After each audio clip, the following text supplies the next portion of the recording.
I'm Dan Johnson. We're reporting for aircraftreporters.tv. What we've done here today is assemble a bunch of very interesting Taildragger LSA. And this isn't all of them. We've actually got another one that arrived on the field here, but not quite in time to join us. But going from, we'll go counterclockwise around the circle. We'll start with the Cub SS from Cub Crafters. Then we go to the Rands S7 Courier from Rands. We go to the FK12 Comet from FK Light Plane, sold by Hanson Air Group. We go to the, you can almost hardly see the airplane on those big boy tires there, but that's the iCub from the Zlin Company, sold by Sport Aero USA.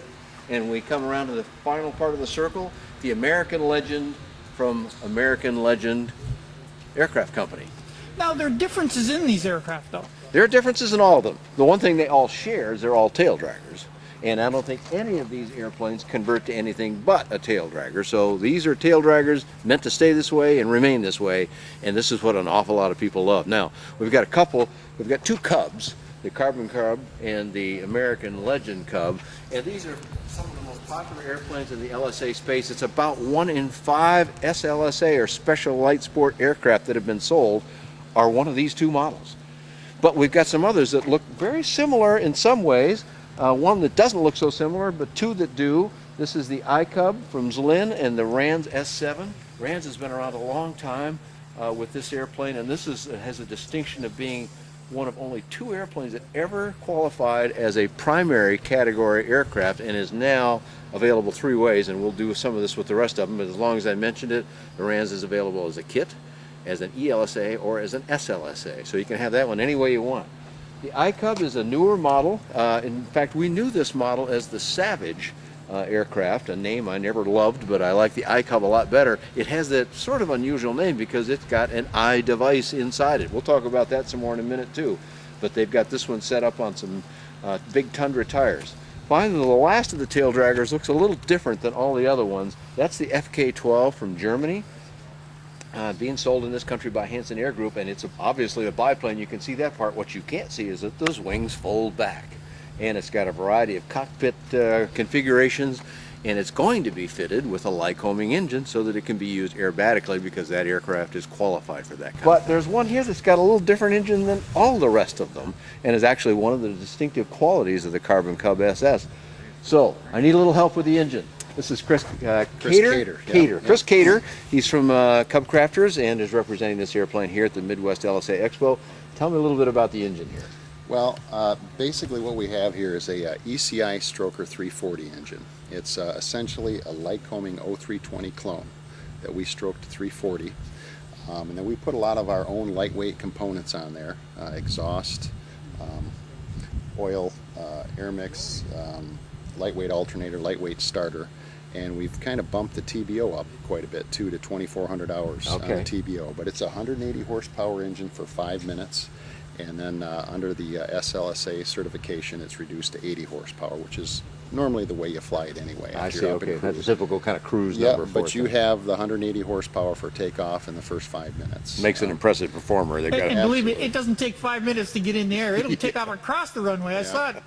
It's a great video on their website that I think shows that, and it's a fun thing to watch. That it was like 19 feet or something like that was the best number achieved. YouTube is our friend. Yes, sure. right. So how do they get this airplane down into the weight category, though? I mean, it looks so, I don't know, big. It has a certain ramp presence about it, but at Cub Crafters, you know, our motto is we count grams, not ounces, and everything that we can take out of the airplane that is not used for load bearing or support, basically we've replaced aluminum, a lot of aluminum, with carbon fiber, and just any place that we can look and cheat gravity by reducing weight, we've taken it to that degree. Aviators love to cheat gravity. Absolutely. It's a favorite expression. That's what makes them fly. And one of our other guys here loves to use that phrase too. But that's why it's called a carbon cub, isn't it? We've got about 22 components, give or take a few, that are carbon fiber. Essentially everything firewall forward is carbon fiber. The whole interior of the cockpit is carbon fiber. The seat pedestal, the seat back. We've got carbon fiber that runs along the longerons, carbon fiber wingtips.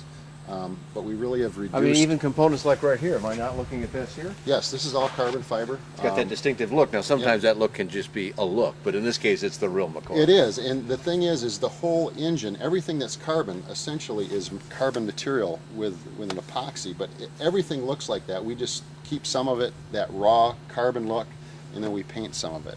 We've got some of those features on the inside too. Excellent. So, Okay, so we're going to come back to this a little bit. We're going to. There'll be more details. We'll call you Right. back into the picture Good deal. again, Chris, but thanks for the explanation on that special engine that it's got in it. Now, this is the Rans here. The Rans S7. Now, we actually have the designer and the manufacturer here, do we not? We do. He's both guys, and we'll ask him to, hey, say, Randy, would you mind coming on over? This has become, I've had the pleasure to fly a lot of Randy's airplanes. He's a prolific designer. 14 or 15 or 16 designs. I've lost track now. I can't count that high. But I was a long time flying this one because I kind of wrote it off and went, well, it's just a Cub or something. I'll fly it later. Until I did finally go fly it. It was down at the AOPA show in 2005, and I flew with Randy and went, okay, I now know what the excitement's about. This is a sweet flying machine. Welcome to Randy Schlitter, the designer of this airplane.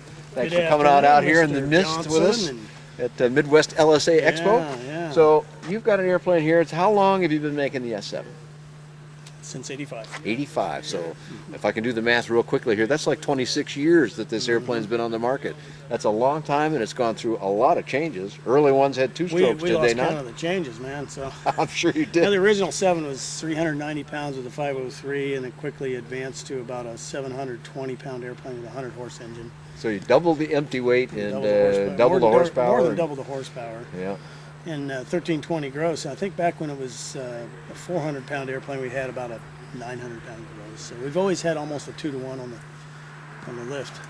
And it's one of the things that's very special about the airplane is the door.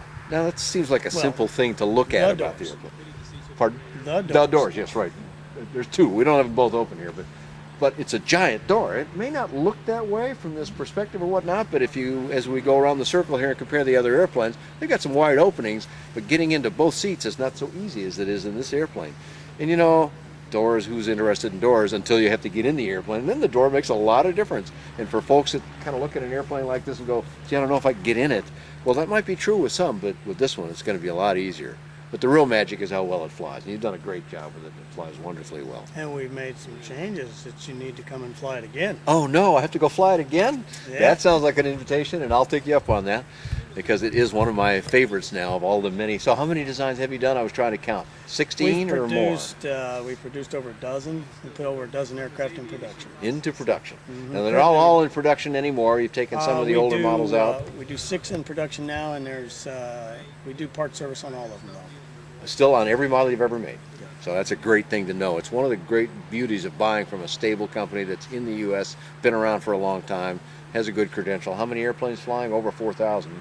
We're approaching probably 4,700. 4,700 airplanes. By any measure in aviation, that is a big number, and you've done very well at it. Thank you. Some other cool airplanes too, and some prices that are very attractive. An S6 for down around in the 60s somewhere, right at the Most base. airplanes are 50 to 60. This base price on a finished one of these is 87. Base price on a finished S7, $87,000. 87. That's a great number today, Yes. and on a great airplane. And of course, you can always add stuff to it, but even then, you're not going to bid it up too high. I mean, Oh yeah, you can go as high as you want. all gold interior or One right whatever. in front of us, or right behind us, is actually 104,000.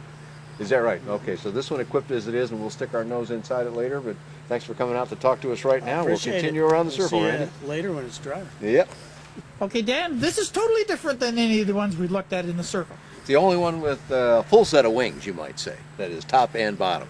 But one of the reasons why it's got that configuration, well, there's probably a number of reasons why, but it gives it aerobatic capability. Now, Mike is an airline pilot, and he doesn't get to fly upside down too often with airline people, I'm guessing. I don't know how they frown on that or not, but Very frowned upon. but this one you like to get upside down in if you can. If I could. But you yes. can't today because this is Rotax powered. Exactly. Rotax as a company says, nope, we don't want people doing that. We don't want you equipping it for that. We like them to stay right side up. But if you've got the upside down buzz, you got to do something else. So you're going to tackle the Lycoming installation. Correct. Tell us a little bit about how you think that'll go and what will that do for it besides allow it to go upside down. Well, it'll give us a little more horsepower. Okay. But it will About let us 15 more horses, as I 15 recall. to 20. Okay. Because what we're So going that'll to have help. is a IO 233. Okay. Fuel injected, with at least one light speed electronic ignition, which will boost the horsepower a little bit too. But most importantly, it will allow us The ignition alone boosts the horsepower. Is that right? a little bit. The programmable electronic ignition Ah, is that actually cool? helps a little bit, and on the fuel efficiency also. But mainly the reason for the injected, Is a whole lot easier to do inverted. so you don't have to try and pump oil up. It's already being shot into Fuel. gasoline into the Correct. engine. It's being shot in there by the injection Right. system. Right. But like I said, we're going to have But it's the 233 or the 235? 233. 233. Now that the 233 is the Light Sport version. They've, as Chris told us about the Cub Crafters engine, they've taken some weight off of it to do that. The Lycoming guys have done the same thing. I think reduced it by about 30 or 35 pounds 30 or to something 40 like that. pounds. Got quite a bit of weight out of it. Some people saw it as a heavy engine at first, but they've done some good work to get it down, and now it's going to work for you guys in this way. So, Right. when do you think you're going to have that, Mike? We should have that sometime after the first of the year. Really? We've got Okay. the 2 airframes ordered. They're going to be delivered to us right around Christmas time. Oh, great. Christmas presents. And then Also a lot of work too then, but Doc Bailey and his crew at Renegade are going to do the initial Lycoming installation. Excellent. For us. And then, so we probably won't have them in time for Sebring, but sometime shortly after that. well, certainly by Sun and Fun. should be by Sun and Fun 2012. Come and look for this pretty little airplane, but with a Lycoming engine in it. And we'll see. Are you going to do an air show act? Probably not right away. I won't put you on the spot. But sometime, somewhere, we'll look for Mike or his brother or somebody else in the organization to be upside down in the Comet. I've gotten to fly this airplane, and it's a performy little airplane in the sense of handling. So with that engine on it, it ought to be quite something. This is a 4 aileron airplane, is it not? Correct. And, 4 flaperons, actually. And flaperons, exactly right. One of the LSA variations that we often see is that. But with 4 ailerons on the wings, on all of the wings that it's got, it gives it some pretty dashing roll rate, I'm guessing. You got a number for me? Well, in the U.S., Mitch and I tested it from a static 60 degrees bank to static 60 degrees of bank, not being aerobatic, including acceleration to stop, 1.04 seconds. Oh, jeez. Now, normally when I go up and evaluate an airplane, the most I do is 45 to 45. So here's another 15 degrees and going the other way. That's actually quite a bit more. And usually I would describe an airplane as fast if it did 45 to 45 in 3 seconds. So here's 60 to 60 in shade over 1 second. How do you even measure 1.04 seconds now? Multiple repetitions. These airline guys, see, they can do this stuff. The rest of us kind of go, oh, I'm not wearing a watch. Oh, well, I'll just fly along. Okay, Thanks for so- talking with us, Mike. Well, We'll enjoyed come it. back and have a look a little more later. Thank you. I don't often walk out from underneath a Light Sport aircraft, and I'm not really underneath it, but pretty close. Welcome to Bill Canino, Sport Air USA. He Thank you, is Dan. the importer of the iCub, which we used to know as the Savage. It is still the same airplane, but Bill took this a little bit further and not just jacked it up and put the big tires and the long gear and all the rest on it. Got a lot of variations in that too we can talk about, but tell us why it's an iCub. We tried to take the basic aircraft and reinforce it for off-field operations, and then we wondered what we could do to keep the weight light and what is available. So we started looking and found there were many, many apps that applied to aviation for the iCub, and with a 10-hour battery we can plug it in without, or put it in the aircraft without plugging it in, and you're able to obtain everything that you need to function. It is able to do all the aviation apps, and then when you land on the beach you take it out and you watch a movie, and if your partner breaks a leg you call up triage and they'll tell you how to set the broken bone. So it's Not that you did that in the airplane, of course. no, it'd be probably getting a out. surfing Yes, incident. yes. Yeah.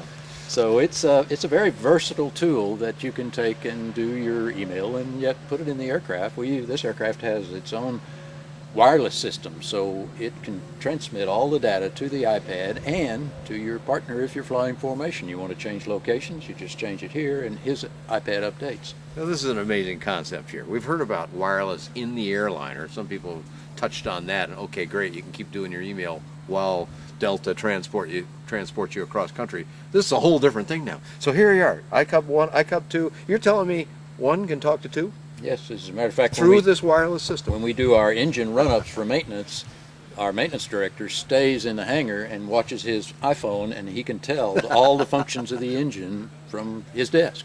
So who'd have thought Within a fruity, 300 feet. a fruity computer company getting in a pretty little Cub-like airplane. It's not really a Cub. No. You had a great phrase recently.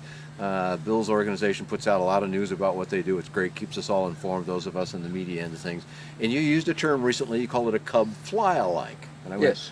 that's a new word as far as I know anyway. Maybe some other people have said it, but it was new to me. Fly-like. It flies like a Cub, but it is not actually a Cub. No, How is it not a Cub? Well, it's improved materials, it's modern construction, it's an engine that functions without needing oil or really air to cool it. It's the use of modern technology with the Cub-like look that attracts people. And it flies very simply.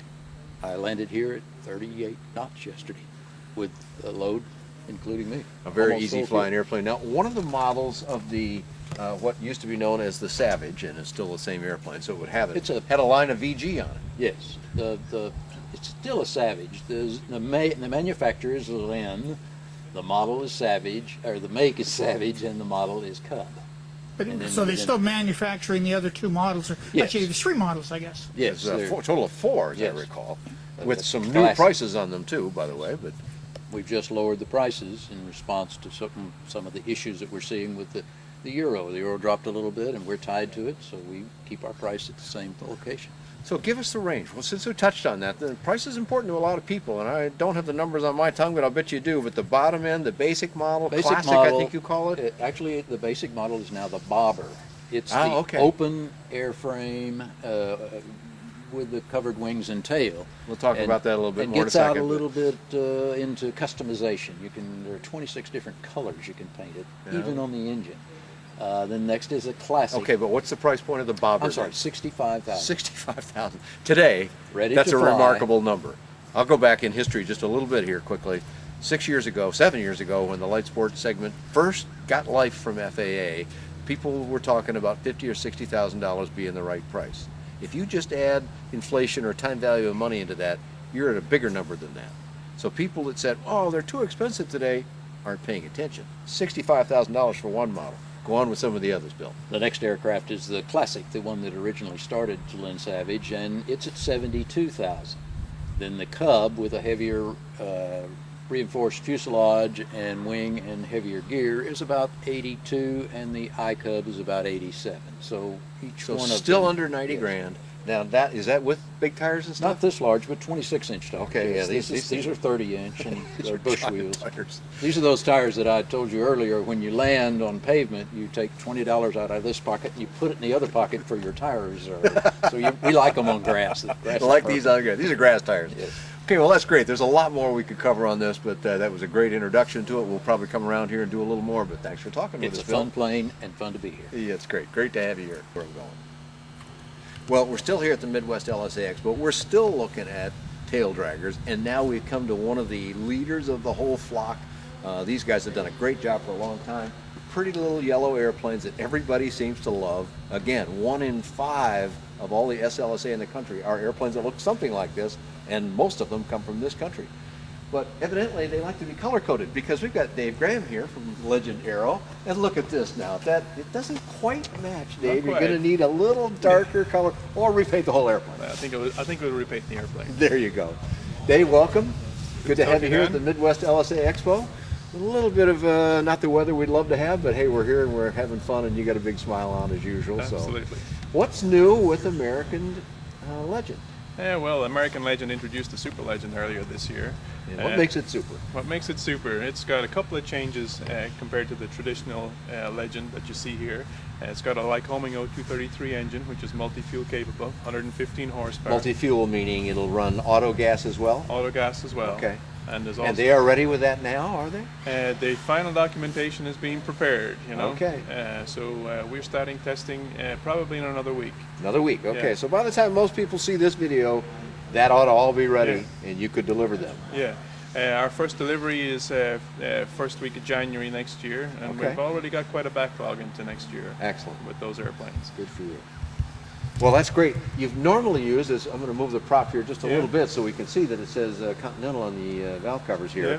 That's been one, but not the only engine that you've had. You guys have tried a few different engines. You Yeah. tried a Jabiru, did That's you not? right. That's right. We also tried the Jabiru. The preference is for the Continental engine, and Is that because it's true to the flavor? yeah, Yeah. you know, 70% of the airplanes that Legend have produced have been open cowl. Rather than, we also offer the closed cowl variety. Right, closed cowl like we saw in the Yeah. Carbon Cub encloses all of this. But Yeah. if you're interested in this kind of airplane, you're already interested in kind of a vintage look anyway. And so the open cowl is both fits the mold, but I'm guessing that this cools brilliantly. Yes, it does. It's a very. In fact, with the open cowl, we don't need to add an oil cooler because it cools sufficiently without an oil Normally you would have one, but you don't even need it on cooler. this. You don't is even that need right? it on this. yeah. Excellent. Yeah. So that saves a couple of pounds there It too, does, doesn't yeah. it? This airplane, Dan, is also one of the original ones that they built. This is the very first Cub produced by American Legend. This Is that right? 6 years old. It just looks like it came out of the showroom. Looks pretty darn good. Yeah, we Not just for a 6-year-old, looks just pretty darn good. yeah, it is the very first airplane that was produced.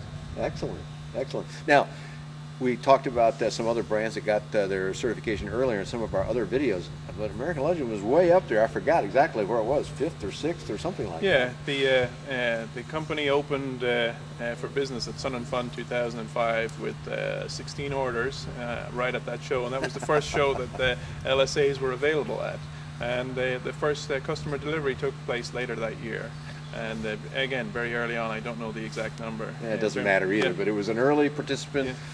Took right off right away with that 16 order start and just continued right on, and even today is one of the very top ranking airplanes in the country. And Dave, you're a little newer with the company, but Yeah. are you enjoying flying around in Yeah. pretty little yellow Cubs? I am, yeah. I am. My background, I learned to fly in a Piper Super Cruiser. That was the first airplane I purchased, and I learned to fly in it. So it's kind of got back to my roots, you know. Come full circle in your short young age here. That's right. That's right. And the predominant customer is somebody that has owned several airplanes or has a business airplane and wants something fun for the weekend. So commonly that's true that they Yeah. probably have something else as well, Yeah. and this is their joy machine. Yeah, that's Because very flying common. around in this, there's a few differences. We'll cover some of these things. We've done it in our previous videos, but just to make sure you know some of the differences. The original Cubs didn't look quite like what we're looking at here because this door wouldn't have opened on this side. It only opened on the other side, and you had to fly it from the back seat. That and some other things were changes at the beginning with the American Legend Aero, right? Yeah, the three basic changes are the fuel tanks are in the wings, so that allows you to solo from either the front or the back seat. The cockpit is 3 inches wider, so it accommodates the wider butt that we The have today. hamburger-loving American, yes, right. And cut it. It's got, He'll give you a go. and the third thing is it's got a door on either side, and that you know, people don't think that's a big deal, but it's almost like having an open cockpit plane that you can close up when it gets too cold. And you can open the doors in flight. Yeah, and you can leave them open. In front. And leave them open in flight. But there's another value yet again, and they've done this too, and that's float planes. There is a Legend Amphib Cub, I Yeah. believe is the correct name, is Yeah. it?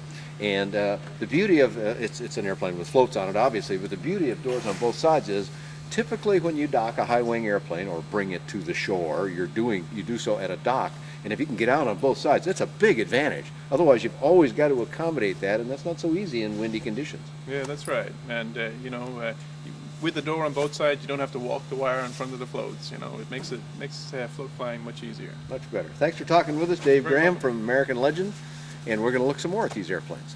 Okay, Dan, we have VFR conditions here, and these guys want to go flying, so we're going to have to wrap this up.